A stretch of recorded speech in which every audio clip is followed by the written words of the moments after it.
Goeiemôre vriende en baie welkom by ons oordenkings op hierdie pragtige donderdagoggend. Die vers wat ons vanoggend lees is eintlik vir my 'n verskriklike hartseer vers. Ons is by Johannes 6 vers 36. Maar ek het vir julle gesê, julle het my gesien en tog glo julle nie. Dis hierdie hele gesprek, ons het gister gepraat oor Jesus wat die brood uit die hemel is, voordat die mense wat nog 'n teken wil hê, ons het gepraat oor die vermeerdering van die brood.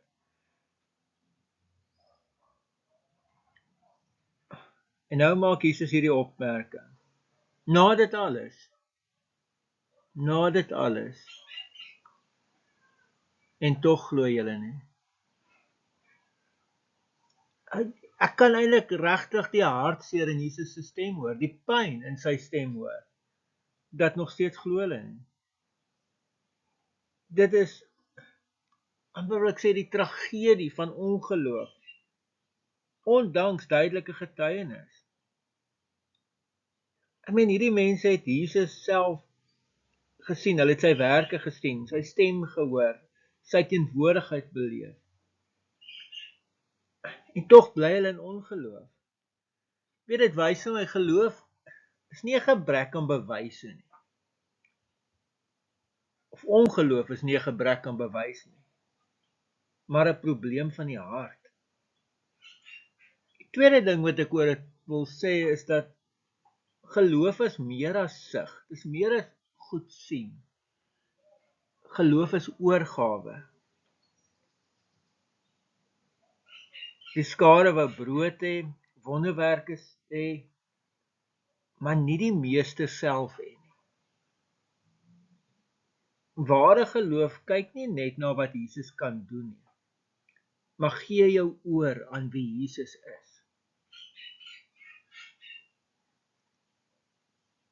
Maar uit die teks en uit die konteks sien ek nog 'n ander ongelooflike ding. God se geduld met harde harte. Weet ek sou nou op hierdie punt nou al bietjie moeg geraak het vir hierdie mense. Maar Jesus veroordeel hulle nie. Hy praat weer met hulle, verduidelik nog steeds. Doen nog steeds moeite, hy wys hulle die hart van God. Hy jou aanroep, hy jou aanpraat, hy jou aanpleit dat mense in hom glo. Laat my ook maar dink en wonder, en dalk moet jy ook maar volgende die vraag vir jouself vra. Hoeveel geduld het God al met jou gewys? Wanneer jy bietjie traag was om te glo, traag om te vertrou, traag om gehoorsaam te wees. Hoeveel geduld het God vir jou betoon? Daar is iets anders in die teks wat nogal 'n tipe waarskuwing is.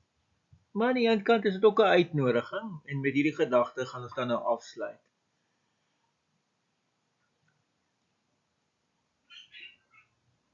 Ek wil dit noem die gevaar om naby te wees aan Jesus, maar nie aan hom te behoort nie. Die skare het Jesus van naby gesien. Dit is moontlik om in die kerk te wees, aan geestelike dinge deel te neem, maar nooit tot geware geloof te kom nie. En soos ek nou gesê het, hierdie is 'n waarskuwing, maar dis ook 'n uitnodiging. Gee vir Christus alles. Glo in hom, vertrou hom. Amen. Here almagtige God, baie dankie ook vir hierdie teks. En ja, Here, ons wil ook hieraan vashou. En ons wil bid dat hierdie maar nooit op ons van toepassing sal wees nie. En dat ons op die mense op wie dit van toepassing is, dat ons ook maar bietjie meer geduld sal hê met hulle. In die naam van ons Here Jesus Christus. Amen. Vriende, mag jy 'n baie mooi en 'n baie geseënde dag hê. Totsiens.